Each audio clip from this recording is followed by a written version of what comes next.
Have you ever looked at our clean green kiwi kai and wondered how much fossil fuel is in New Zealand's food? Spoiler, probably more than you think.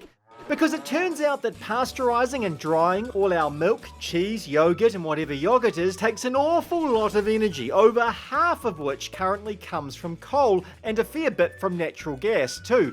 Unfortunately, turning our sheep and other things into saran-wrapped supermarket specials also requires a lot of energy. Currently, most of that comes from natural gas and a good chunk of the rest from coal.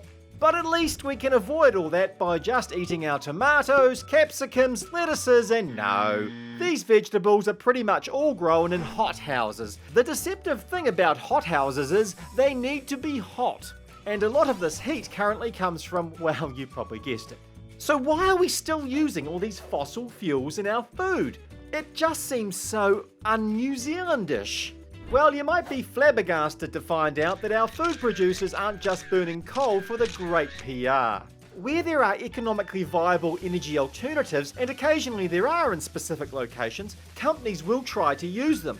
It's just that there really aren't many economically viable energy alternatives right now.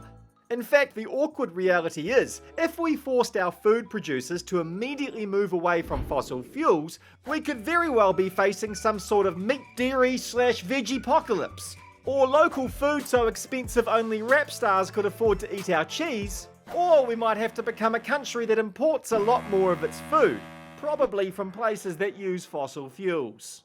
Now, if you're wondering whether New Zealand will need coal-powered food forever, the answer must surely be no. We'll have to find other ways, but right now, and in the near future, we gotta eat, right? If you want to know more about how this stuff works, read the full article on our website.